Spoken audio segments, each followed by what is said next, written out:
နေ့အားလုံးပဲမင်္ဂလာပါဒါကတော့ညီမပေါ့နော်ဒီမာကတ်ကိုပေါ့နော်ကြိုတင်ပြီးတော့ခန့်မှန်းသုံးသပ်ထားတာပဲဖြစ်ပါတယ်ညီမရဲ့အမြင်ကတော့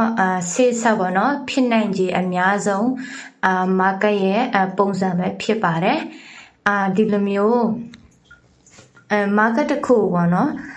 ကိုကပေါ့နော်မမြင်ရတဲ့အနာဂတ်တစ်ခုကိုကြိုတင်ပြီးတော့ခန့်မှန်းသုံးသပ်ရတာဖြစ်တဲ့အတွက်ကြောင့်မလို့ကျမကိုယ်တိုင်ကလည်း100%ပြီးတော့မှားနေတယ်ဆိုတာမျိုးတော့မရှိဘူးပေါ့နော်ဒါဖြစ်နိုင်ခြေအများဆုံးအနည်းဆက်ဆုံးပေါ့နော်ကြိုတင်ပြီးတော့ခန့်မှန်းသုံးသပ်ထားတာပဲဖြစ်ပါတယ်တကယ်ချင်းမိတ်ဆွေများလည်းဒီ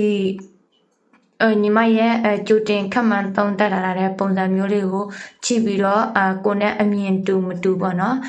ဆွေးနွေးလို့ရပါတယ်လိုအပ်ချက်တွေလည်းရှိတော့ပေါ့နော်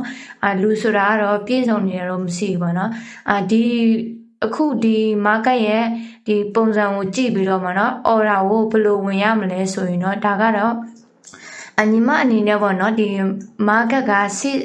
ဖြစ်လာမဲ့ပုံစံမျိုးကိုခန့်မှန်းပြီးတော့သုံးသပ်ပြတာပဲဖြစ်ပါတယ်။အော်ရာကိုဘယ်နာကနေဝင်ဘယ်နာနေထွက်ဆိုတော့ညီမအနေနဲ့တော့မပြောချင်ဘူးပေါ့နော်။ဘာဖြစ်လို့လဲဆိုတော့လူတစ်ယောက်နဲ့တစ်ယောက်ကကြတော့အားတဲ့အချိန်ပေါ့နော်။ထွိန်းလောက်တဲ့အချိန်မတူဘူးပေါ့နော်။တကယ်လို့ကိုအားတဲ့အချိန်ကိုထွိန်းတဲ့အချိန်မှာမာကတ်ကပြောမစလို့ရှိရင်အပေါ်ဒီမိုင်းမှာရှိနေတာလားစက်ဖိုင်မှာရှိနေတာလားဝီဇရင်မှာရှိနေတာလားစက်ဖော့မှာရှိနေတာပေါ့နော်ဒါတွေကိုကိုကသိရမယ်ပြောမဆိုရင်ရောင်းအောင်မဲ့ဈေးတန်းမှာရှိနေလားဝယ်ရမဲ့ဈေးတန်းမှာရှိနေလားပြီးလို့ရှိရင်ကိုကအော်ဒါကိုဘယ်နာနေပြီးတော့ဝင်တင်လဲပြီးလို့ရှိရင်ကိုကအဆုံးကိုဘယ်လောက်ထိခံနိုင်လဲကိုကအမြက်ကိုဘယ်လောက်ထိယူမလဲဒါတွေကို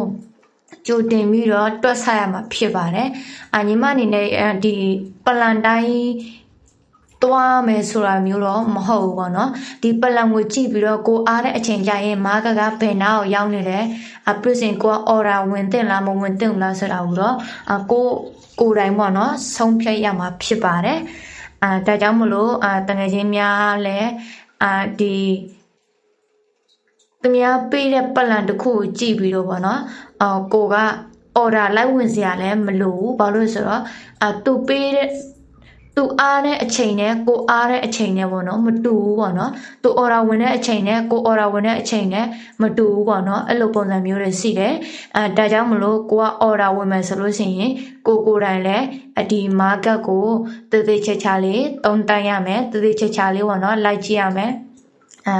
မာကတ်ကဘယ်နေရာတွေမှာရောက်နေလဲခိန်တယ်ပြီးလို့ရှိရင် value အားတွေကဘယ်ဘက်ကိုအားတာနေလဲဒါတွေကိုတည်တည်ချာချာလေးခန့်မှန်းသုံးသပ်ပြီးမှ order ဝင်တာကတော့အကောင်းဆုံးပဲဖြစ်ပါတယ်ဒီကိုကပေါ့နော် order ဝင်ရုံနဲ့မပြီးဘူးပြီးလို့ဆိုလို့ရှိရင် emotion ပြီးလို့ရှိရင် money made တွေဒါတွေပေါ့နော်အကုန်လုံးကိုအနေနဲ့ပေါ့နော်ပြင်ဆင်ပြီးမှဒီမာကတ်ကိုရောင်းတဲ့အဝယ်လောက်တာတော့ပိုကောင်းတာပေါ့နော်ဒါကြောင့်မို့လို့တငယ်ချင်းတွေအနေနဲ့ကိုက order တစ်ခုဝင်တော့မယ်ဆိုလို့ရှိရင်တမယားပေးရတဲ့ပလန်တိုင်းမဝင်နဲ့ပေါ့နော်ပြောချင်တာက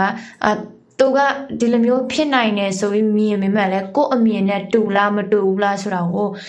တည်တည်ချာချာလေးပြန်လည်ပြီးတော့ခန့်မှန်းသုံးသပ်ရမှာဖြစ်ပါတယ်